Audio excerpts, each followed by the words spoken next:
예수님 당시에 유대인들의 율법관을 보여주는 아주 구체적인 정황을 오늘 본문 말씀을 통해서 확인할 수가 있습니다. 유대교, 특별하게 바리새파 사람들은 율법을 너무나 강조한 나머지 인간의 구원을 위해서 하나님의 중재자 역할을 하는 율법 이해를 만족하지 않았습니다.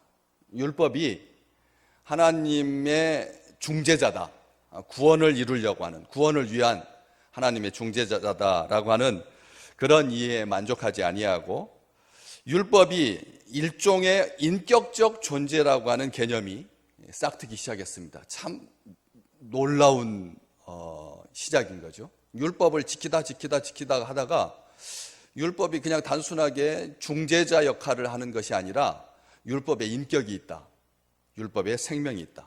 그래서 율법이 사람들을 가르치고 율법이 그들에게 이야기하는 하나님의 실체다, 이런 식으로 이해를 했다는 거죠. 그렇게 빠질 수 있습니다. 인형을 너무나 사랑하면 자기하고 자기하고 같은 사이즈의 인형에 아침에 나갈 때도 인사하고 들어와서도 인사하고 거기다가 밥을 먹이고 그리고 향수도 뿌려주고 머리도 감기다 보면 꼭 이게 살아있는 것처럼 느껴지거든. 그런 영화 우리가 많이 보지 않습니까? 그런 것처럼 이 율법이 참 귀하다. 율법이 참 귀하다. 우리가 율법이 없었으면 죄를 모르고 살았을 텐데 죄에 대해서 깨닫게 해주고, 또 율법을 모르고 살았으면 그냥 인간의 법으로 살았을 텐데 하나님께서 우리 민족을 사랑하시고 우리를 구원하기 위해서 율법을 주셨다라고 하는 생각이 깊어지다 보니까 율법의 백성을 자처하부하던, 율법의 백성이라고 자기 스스로를 칭했던 이스라엘 백성들이 거기에다가 생명과 인격을 부여하기 시작했다는 것이죠. 그래서 우리 주님도 그런 걸 이해를 하십니다. 이해를 하셔서 오늘 뭐라고 말씀하시냐면 19절 말씀에 모세가 너희에게 율법을 주지 아니하였느냐, 이렇게 말씀을 하십니다. 모세가 너희에게 율법을 주지 아니하였느냐. 이 말은 무슨 뜻이냐면 율법을 주님께서 귀중하게 생각하고 그리고 권위를 인정하셨다는 뜻입니다. 유대인들이 계속 모세 하니까, 원래는 율법은 누가 주셨는데요? 하나님이 주신 거죠. 하나님이 모세를 통해서 주신 거지 모세가 이스라엘 백성들에게 준 건 아니잖아요. 그런데 예수님께서 하나님이 너희에게 주신 율법이라고 하지 아니하고 하나님께서 빼고 그냥 모세가 너희에게 율법을 주지 아니하였느냐, 존중하고 있습니다. 권위를 인정하고 있습니다. 우리 주님 마태복음 5장 17절에도 확인하는 수 있지만 거기에서 내가 율법이나 선지자를 폐하려 온 줄로 생각하지 마라, 폐하러 온 것이 아니라 완전하게 하려 왔다. 우리 주님께서 그렇게 말씀하셨거든요. 나는 율법을 폐하는 사람이 아니라, 망가뜨리는 사람이 아니라, 무너뜨리는 사람이 아니라 내가 율법을 세우는 사람이고 율법을 완성시키는 사람이다. 내가 율법의 마침이다. 우리 주님께서 말씀해 주셨습니다. 율법에 대해서 귀하게 생각하시는 거죠. 나쁘다, 율법은 틀렸다, 이렇게 말씀하시지 아니하고, 그러면서 이어지는 말이 너희 중에 율법을 지키는 자가 없도다. 그렇게 너희가 율법 하는데 율법을 지키는 자가 없다, 이렇게 말씀을 하십니다. 이 말을 딱 들으면 너무 극단적인 표현 아닌가. 대부분의 사람들은 거의 다 지키고 어떤 사람, 한 부류, 아주 소수의 사람만이 율법을 한두 가지 안 지키는 거지 어떻게 율법을 다 안 지켰다라고 말할 수가 있느냐. 우리 주님은 언어 표현이 여기에서 죽음을 자처하고 있는 것 아닌가. 율법에 대해서 존중하고 또 율법의 백성이다라고 하는 것을 격려하고, 이래도 지금 사람들이 예수에 대해서 아주 낯설게 생각하고 있는데, 예수에 대해서 안 좋게 생각하고 있는데, 이런 말씀하시면 그냥 자기가 죽겠다라고 하는 말, 죽음을 자처하는 그런 표현 아닌가. 너희 중에 율법을 지키는 자가 없다. 이 말, 스스로를 율법의 수호자라고 자처하는 사람들이 그래서 인간이 만든 각종 전순과 규례를 따라서 하나님의 율법을 서슴지 않고 어긴 그 내용이 오늘 22절과 23절에 우리 주님께서 설명을 해주시는 겁니다. 이게 바로 너희가 율법 하고 말하는데 너희는 이렇게 모세의 율법을 어긴 거다라고 하는 설명입니다. 22절과 23절은. 그래서 이렇게 이 율법을 지키는 자가 없다 하면서 무슨 말씀을 하시냐면 너희가 어찌하여 나를 죽이려고 하느냐 이런 말씀을 하십니다. 이 말은 하면 안 되는 말이거든요. 왜냐하면 설령 유대인들이 예수 그리스도를 죽이려고 한다고 했지만 아직까지는 죽이지 않았으니까 그냥 심정적으로 죽이려 하는구나 생각을 하여서 다른 말 해도 될 텐데 이 말은 굳이 불필요한 말인데 너희 중에 율법을 지키는 자 없다라고 하는 그 말도 위험한 말이고 너희가 어찌해서 나를 죽이려고 하느냐 이 말이 성질을 건듭니다. 건드니까 유대인들이 뭐라고 대답합니까? 20절 말씀에 무리가 대답하되 당신은 귀신 들렸다. 누가 당신을 죽이려고 하느냐 이런 말을 받을 수밖에 없는 거죠. 그런데 그렇게 말씀을 하십니다. 왜 유대인들이 다른 말에 대해서 문제 삼지 아니하고 너희가 어찌 나를 죽이려고 하느냐 이 부분에 대해서 당신은 귀신 들렸다라고 말하고 누가 당신을 죽인다는 말이냐 이렇게 말했는가? 이유가 뭐냐는 것이죠. 이것은 그들의 율법관에 기인한 것입니다. 이게 율법을 지키지 않는 첫 번째 증거입니다. 왜냐하면 유대인들은 율법이 완전하고 영원해서 누군가 아주 신선한 사람이 나타나가지고 새롭게 해석을 한다거나 아니면 제2의 모세, 새로운 모세가 나타나서 다른 법을 가르칠 일은 결코 없다고 생각했습니다. 왜? 율법이 완전하고 영원하기 때문에 아무도 율법을 새롭게 해석할 수 있거나 아니면 새 모세가 나타나서 새로운 법을 줄 수가 없다라고 생각했던 것이죠. 그런데 예수님께서 오셔가지고 갈릴리 출신인데 나사렛 출신인데 배움도 없는 사람인데 정통 랍비에게 성경을 해석할 수 있는 그런 배움의 기간이 없는 어디서 듣도 보도 못한 사람이 나타나가지고 30대 젊은이가 나타나서 하나님의 율법을 새롭게 해석해서 권위 있게 가르쳐 주니까 주변에 있는 사람들이 너무나 놀랐고 자기들도 놀랐는데 이내 돌변하여서 질투와 적개심을 가지고 예수 그리스도를 죽이려고 한 것이죠.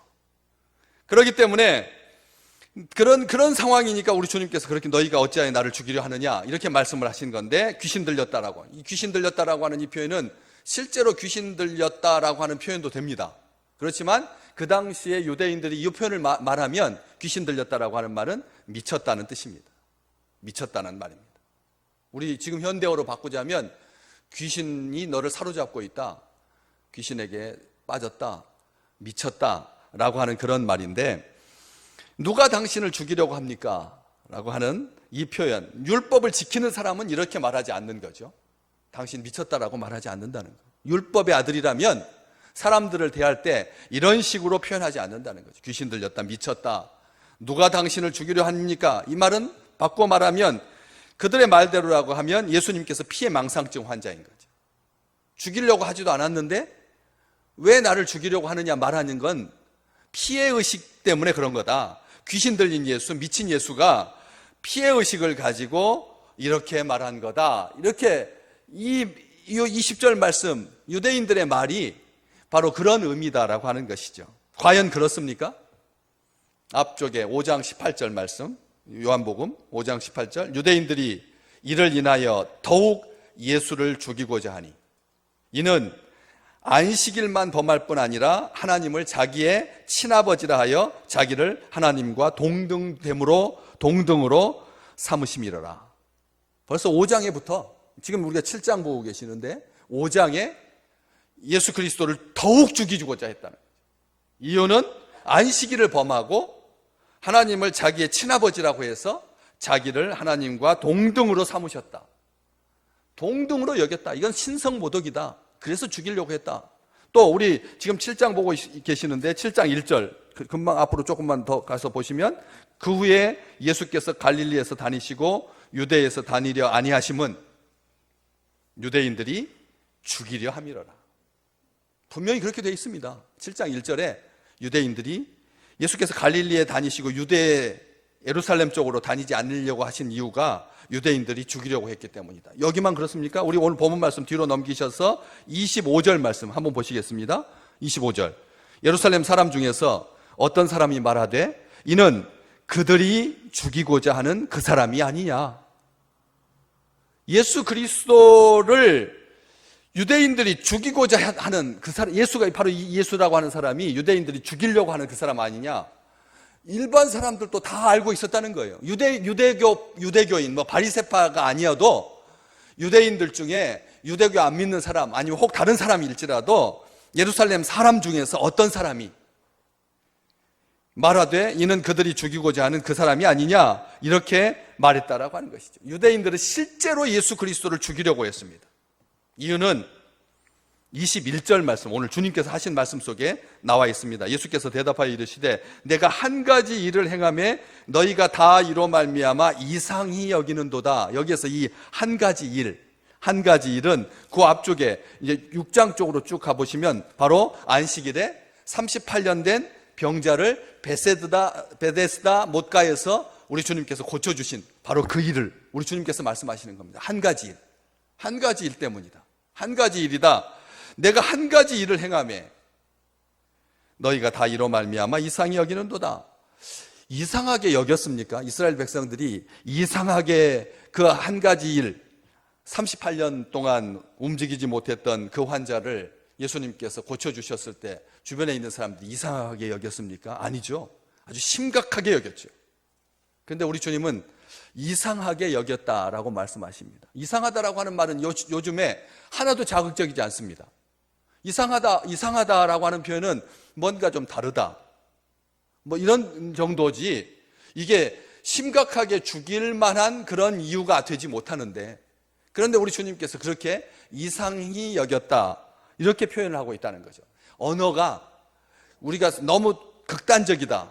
우리 주님께서 너희 중에 율법을 지키는 자 없다라고 하는 말이 극단적인 것 같은데 실제를 말씀하셨고 이상하게 여겼다라고 하는 이 표현은 그들의 완악함을 우리 주님께서 낮춰서 말씀하고 계시는 거예요. 이상하게 여겼다라고 하는 말이 그 시대에는 아주 심각했을 수도 있습니다. 그러나 우리 시대에 이상하다라고 하는 표현은 그렇게 자극적이거나 심각하거나 저주가 아니잖아요.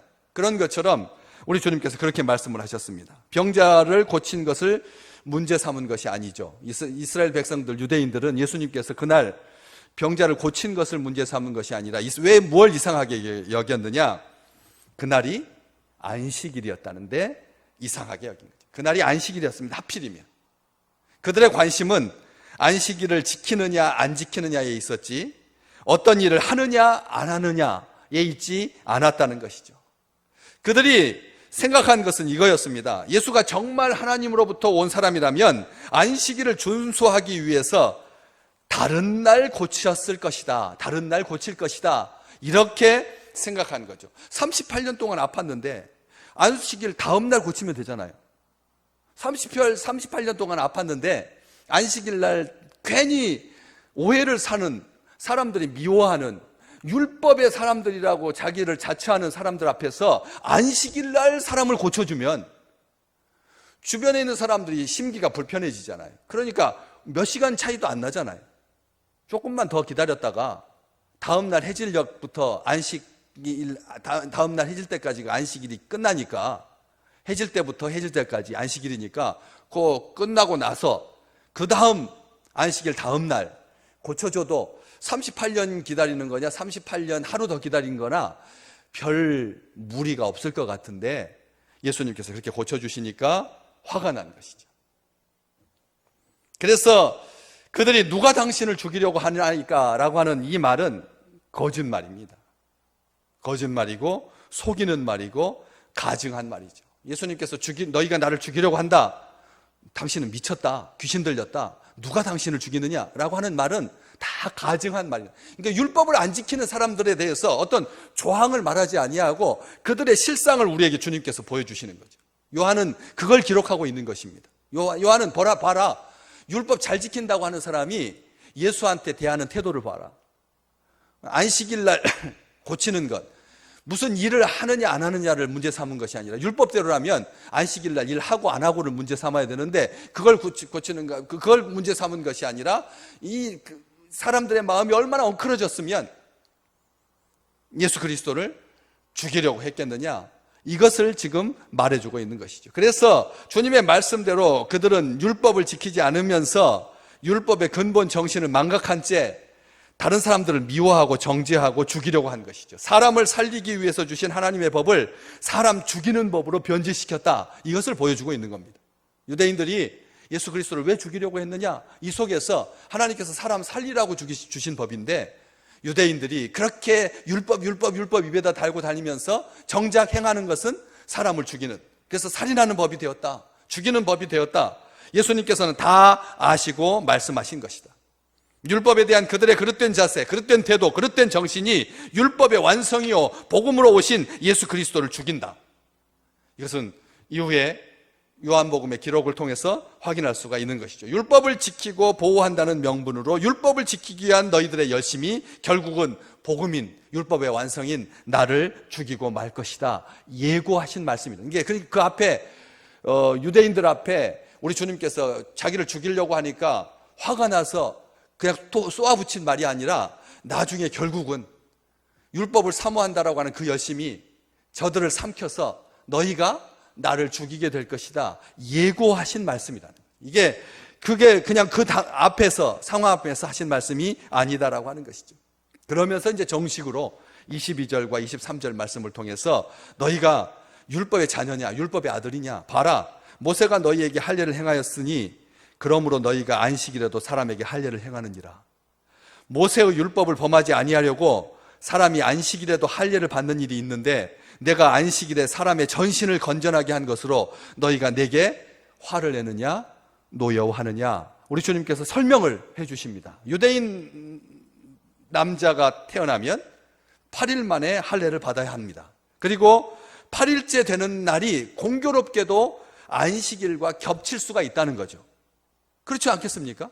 안 그러겠습니까? 금요일, 주일날이 이제 안식일이라고 친다면, 유대인들은 토요일날 저녁부터 주일날 저녁까지가 안식일인데, 토요일날 저녁부터 안식일인데, 그날이 일요일이라고 생각을 해 보십시오. 그래서 그 전주 목요일날 태어나서 금토 일월 해가지고 주일날이 8일째 되는 날이 되는 거죠. 안식일, 일요일날이 8일째 되는, 목요일날 태어난다면 언제 모든 이스라엘의 남자가 다 목요일날만, 아니 그 이전에 뭐 화요일날이나 수요일날 태어날 수 있겠습니까? 아니면 토요일날이나 일요일날 태어날 수 있겠습니까? 아니잖아요. 그날이 겹치는 날 있지 않습니까? 10명 중에 한두 명은 그 목요일날 태어나게 될 텐데, 목요일날 안 태어날 수가 없는데, 그런데 그날 태어났으면 8일째 되는 날, 그게 안식일 날과 겹쳤을 때, 이런 경우 여러분이라면 무엇을 포기해야 되느냐? 우리 주님께서 질문하고 계시는 것입니다. 안식일을 지키기 위해서 할례를 포기할 거냐? 아니면 할례를 지키기 위해서 안식일을 포기할 거냐? 우리는 딱 답이 나오죠. 답이 나올 겁니다. 그런데 우리 그렇잖아요? 안식일하고 할례하고 뭐가 더 중요한데요? 안식일하고 할례, 딱 우리 율법의 생각으로 봤을 때는 안식일이 제일 중요하죠. 안식일이 중요하죠.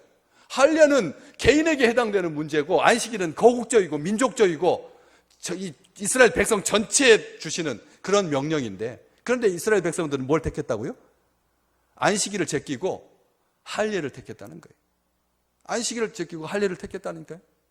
그 겹치면, 왜 이게 할례를 받기 위해서 안식일을 어겼는데, 안식일을 지키기 위해서 자녀의 할례를 미룬다고 하면 조상 때부터 내려오는 법을 지키지 않는 것이 되고, 안식일에 할례를 행한다면 안식일 법을 어기는 것이 되어서, 오늘 그래서 가로 안에 요한이 설명해 주고 있는 것입니다.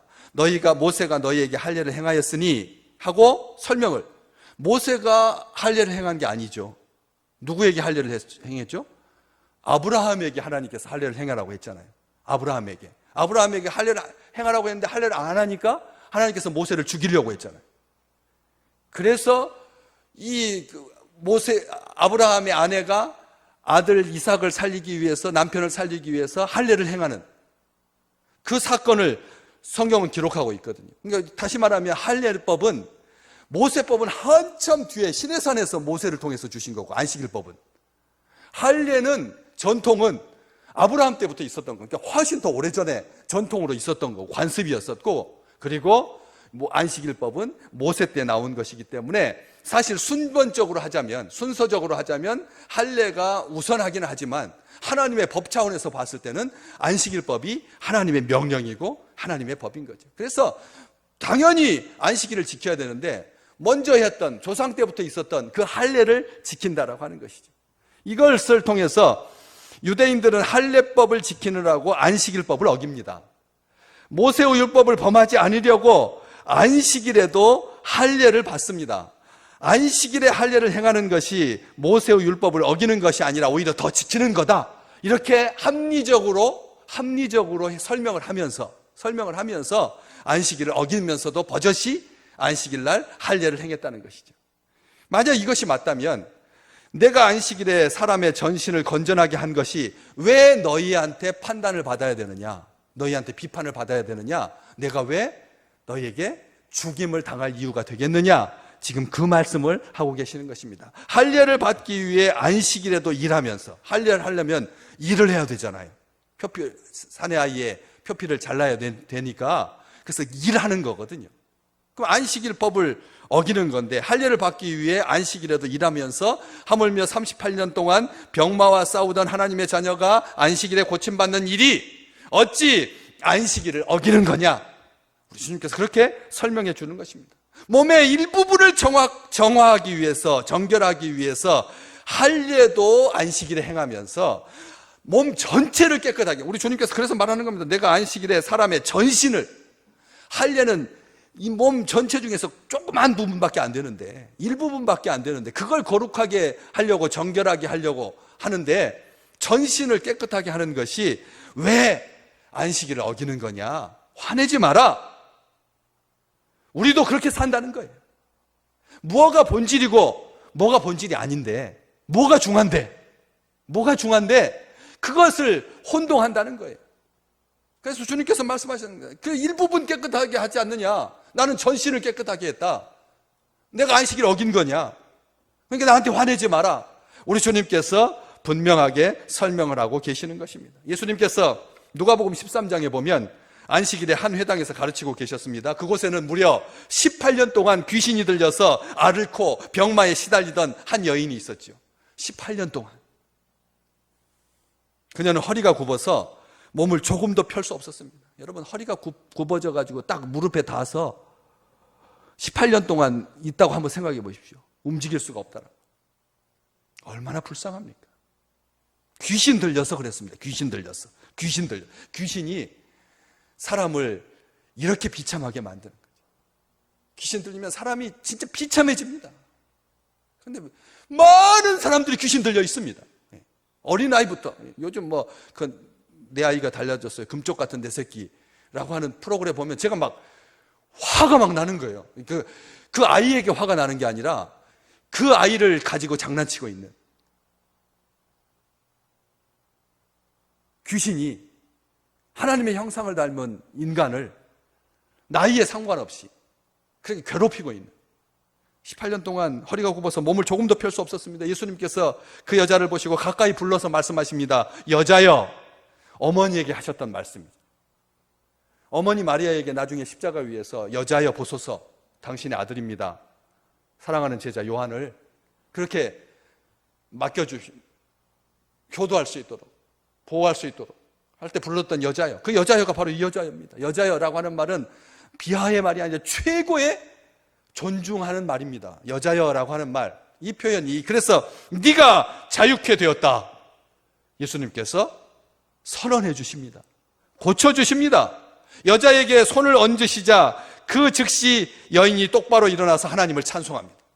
먼저 여자여, 네가 자유케 되었다 말씀하시고, 그리고 손을 얹으시니까 즉시 여인이 똑바로 일어서서 하나님을 찬송하죠.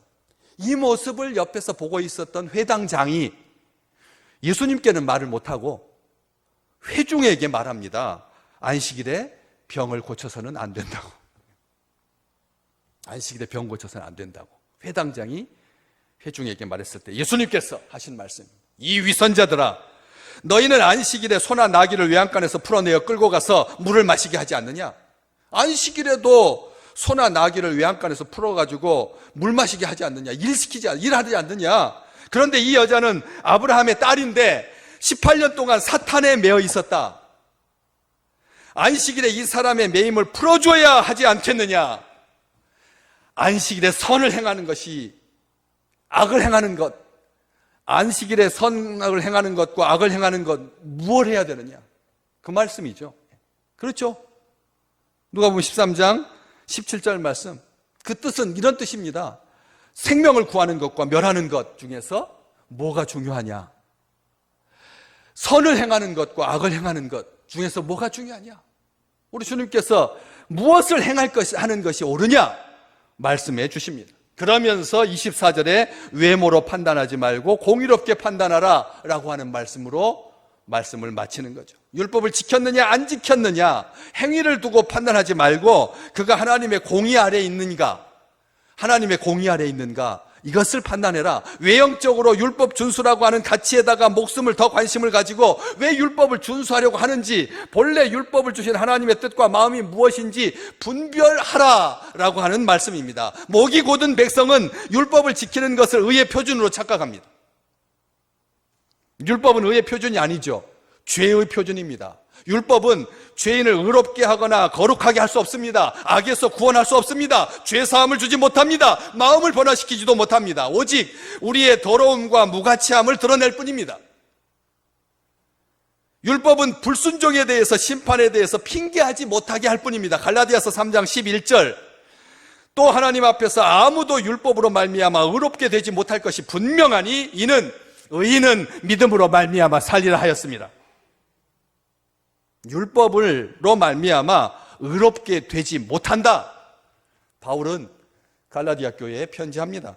믿음으로, 율법은 사람을 의롭게 할 수가 없다. 그래서 율법을 지키는가 안 지키는가가 의의 표준이나 잣대가 될 수 없다. 율법은 죄를 깨닫게 하는 역할만 한다. 믿음으로 의롭게 되는 거지 율법 때문에 의롭게 되는 것 아니다. 갈라디아서 3장 24절 말씀 같이 읽을까요? 이같이 율법이 우리를 그리스도께로 인도하는 초등교사가 되어 우리로 하여금 믿음으로 말미암아 의롭다함을 얻게 하려 함이라. 아멘. 아멘.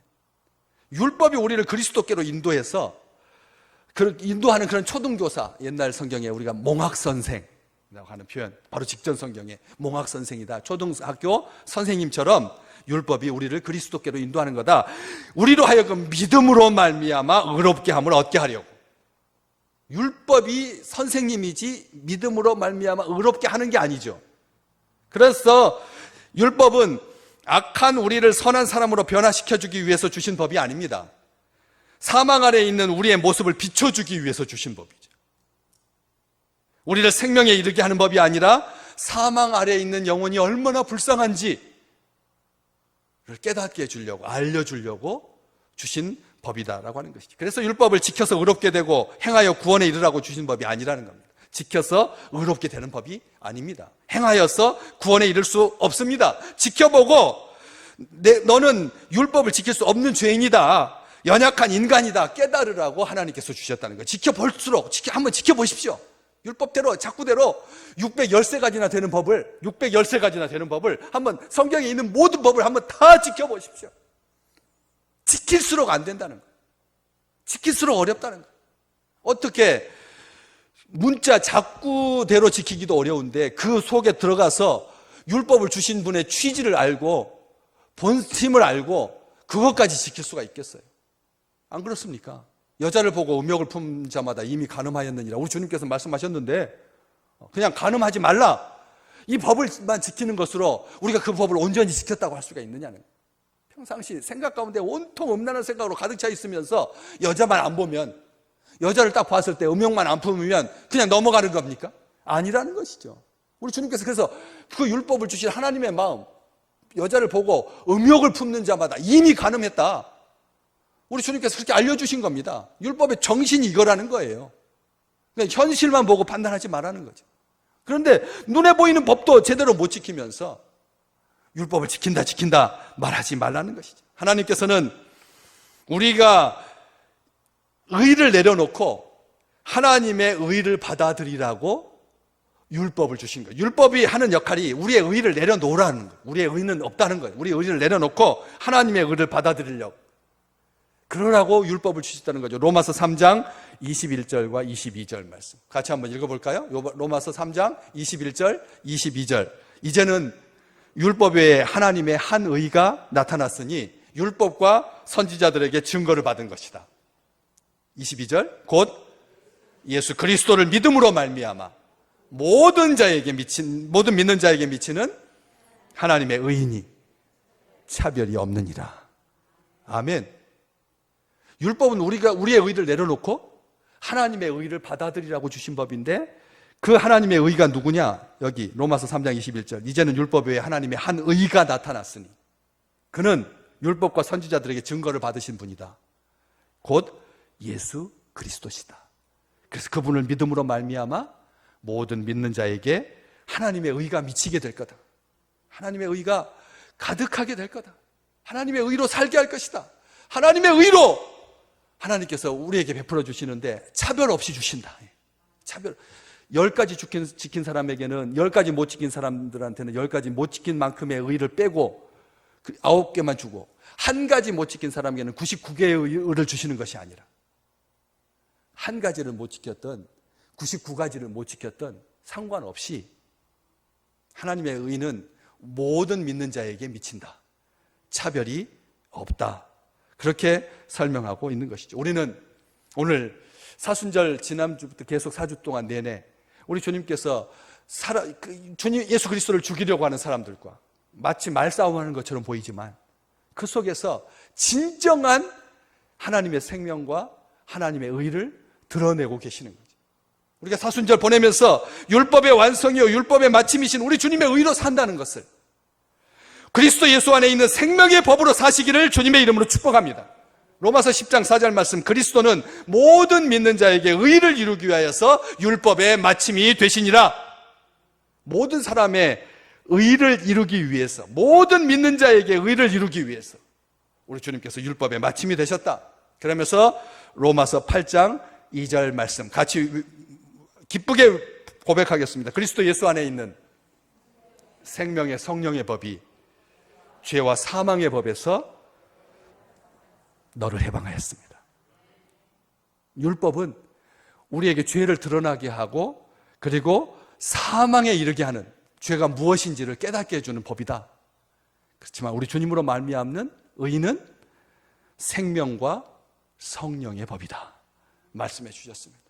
이번 한 주간도 이제 3월을 마치면서 4일 정도 남았는데 4월달로 넘어가면서 이 생명의 법이, 이 성령의 법이, 하나님의 의가 충만하시기를 주의 이름으로 축복합니다.